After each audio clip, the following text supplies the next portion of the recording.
warahmatullahi wabarakatuh. Halo teman-teman guru hebat se-Indonesia.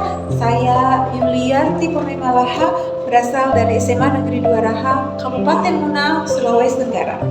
Saya hari ini sangat berbahagia karena sebentar lagi kita akan memasuki tahun ajaran baru, di mana pada tahun ajaran ini sekolah saya untuk pertama kalinya mengimplementasikan kurikulum mereka. Keterkaitannya sekolah kami lulus sebagai salah satu sekolah penggerak angkatan 3.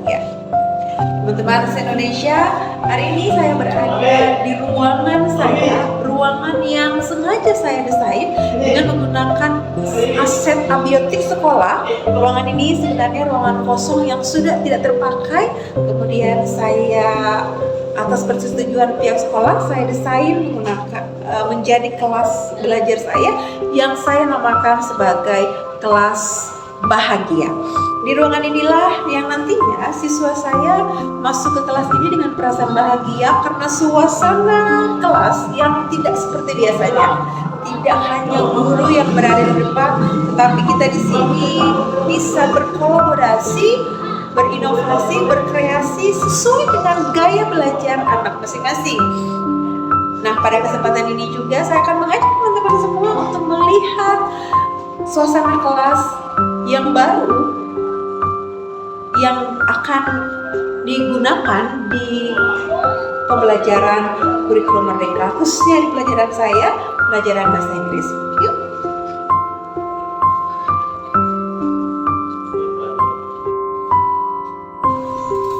Guru-guru hebat se-Indonesia, welcome to my class. Inilah ruangan yang tadinya kosong, sudah tidak dimanfaatkan oleh pihak sekolah. Saya manfaatkan dan saya berinovasi menjadi kelas bahagia, kelas menyenangkan. Ini papan tulis yang belum sempat diganti, tapi akan segera diganti. Untuk mensiasatinya, saya menempelkan stiker-stiker terlebih dahulu. Inilah suasana ruangan kelas saya yang akan saya gunakan nantinya dalam proses pembelajaran. Bapak Ibu guru hebat, ini adalah tempat belajar anak. Saya menyiapkan 2 buah meja panjang. Di sini anak-anak bisa duduk secara berkelompok melingkari meja, dan saya menyiapkan space kosong di sebelah sini untuk sebentar anak-anak bisa berkreatif kalau membuat proyek-proyek buat anak-anak yang gaya belajarnya lebih kinestetik. Harapan saya mendesain kelas seperti ini, sebentar anak-anak bisa duduk sesuai dengan profil gaya belajar mereka, mencari kenyamanan mereka dalam belajar, untuk berdiskusi di kelompok-kelompok kecilnya. Ini memudahkan mereka untuk bergeser, mencari tempat yang sesuai dengan kenyamanan mereka dalam menerima pelajaran. Ini masih ada space kosong di bagian belakang, bisa juga tetap digunakan. Bapak Ibu guru hebat, kita bergeser di sisi kanan ruangan. Di sisi kanan ruangan ini saya menyiapkan 2 buah tempat menyimpan berkas. Di sini nanti saya siapkan untuk hasil refleksi bertahap anak, dan di sini untuk menyiapkan dokumen-dokumen hasil belajar anak seperti portofolionya anak atau lembar kerja anak per materi ajar. Kita bergeser sedikit. Di sini saya menyiapkan project corner. Project corner ini adalah untuk menempelkan karya-karya anak yang sudah mereka buat dalam proses pembelajaran. Tujuannya agar anak-anak merasa hasil belajar mereka lebih diapresiasi. Kita bergeser sedikit, di tengah-tengah ini ada classroom announcement. Disinilah nanti segala bentuk pengumuman, informasi-informasi penting terkait pelajaran atau materi-materi ajar yang akan diajarkan di minggu-minggu berikutnya saya tempel di sini. Jadi anak-anak sudah bisa mempersiapkan dirinya sebelum masuk di kelas, yang berhubungan dengan pelajaran, materinya, hal-hal penting yang harus disiapkan untuk pelajaran berikutnya. Materi berikutnya saya direncanakan akan ditempel di sini. Kita bergeser sedikit. Ini adalah jadwal schedule per kelas. Hari Senin, Selasa, Rabu. Disinilah nanti saya tempel jadwal-jadwal kelas-kelas yang memasuki ruangan ini. Karena saya mengajarnya di tingkat SMA, ruangan ini dipakai untuk semua kelas yang saya ajar. Jadi ini kelas bersama. Kita bergeser sedikit, Bapak Ibu guru hebat. Ini saya gunakan tempat yang nanti saya akan gunakan untuk menggantung hasil karya-karya anak-anak yang tadi tidak sempat ditempel di project corner karena kan kelasnya banyak. Jadi karena saya mengajar di 10 kelas berbeda, jadi sini untuk menyimpan nanti rencananya akan saya memberi gantungan-gantungan yang akan disematkan untuk karya anak-anak hasil belajarnya. Biar anak-anak lebih semangat karena hasil belajarnya tidak dibuang, tetap disimpan di ruangan jadi kelas lain juga bisa lihat. Kita bergeser sedikit Bapak Guru hebat. Ini adalah pojok literasinya. Jadi buku-buku yang berhubungan dengan pelajaran bahasa Inggris saya sudah simpan di sini dari berbagai referensi. Nah, anak-anak nanti yang tidak memiliki handphone untuk mencari referensi tambahan tentang pembelajaran, mereka bisa ambil di sini. Karena saya mengajar di kabupaten, di kota kecil, masih ada anak-anak yang juga tidak mampu untuk membeli handphone, gawai untuk mencari referensi tambahan. Jadi saya tetap menyiapkan buku-buku untuk sumber belajar mereka. Nah, di atasnya saya gantungkan foto-foto kenangan, foto-foto kegiatan anak yang menjadi memorable.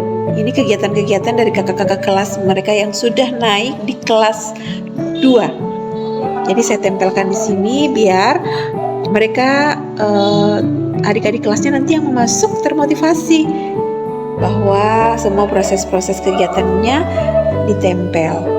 Nah, karena nanti proses-proses kegiatannya akan banyak, proses kegiatan pembelajaran di kelas akan banyak, saya menyiapkan ini galeri foto. Jadi rencananya di sini saya akan tempel kegiatan-kegiatan proses dokumentasi kegiatan-kegiatan pembelajaran yang sudah anak-anak lakukan. Jadi anak-anak happy nih, gitu, seperti ini.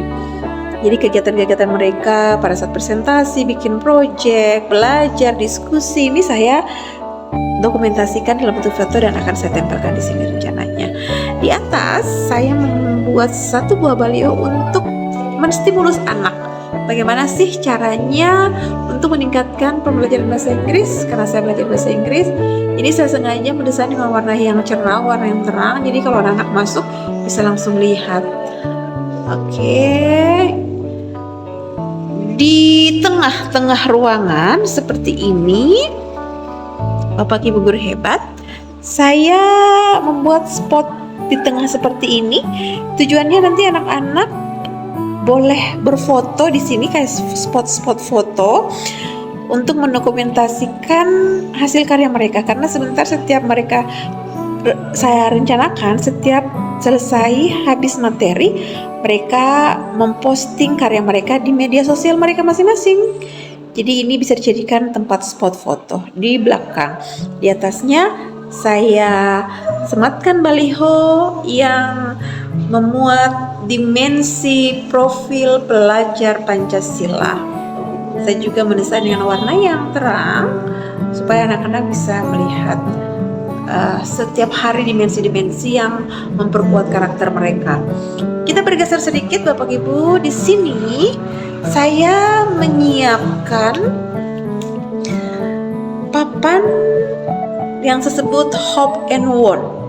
Ini anak-anak dengan tidak saya rencanakan dengan tidak perlu menuliskan nama, mereka bisa menulis harapan dan keinginan mereka ketika masuk kelas.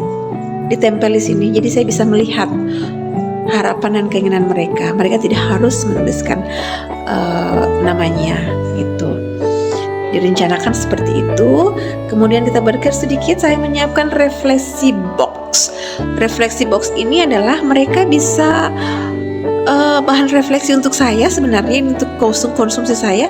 Jadi anak-anak bisa merefleksikan perasaan mereka baik setelah mempelajari materi baru, teknik baru, untuk hal-hal yang mereka tidak suka dalam proses pembelajaran, mereka silakan memasukkan di sini. Ini dia refleksi boxnya teman-teman.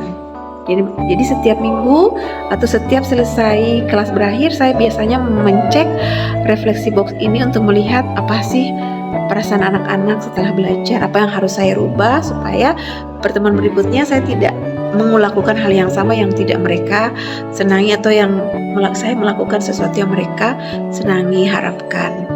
Itu kita turun ke bawah. Saya menyiapkan, nah ini 2 buah tempat khusus. Saya bisa zoom sedikit. Ini saya namakan dengan kotak kejujuran ruang bahasa.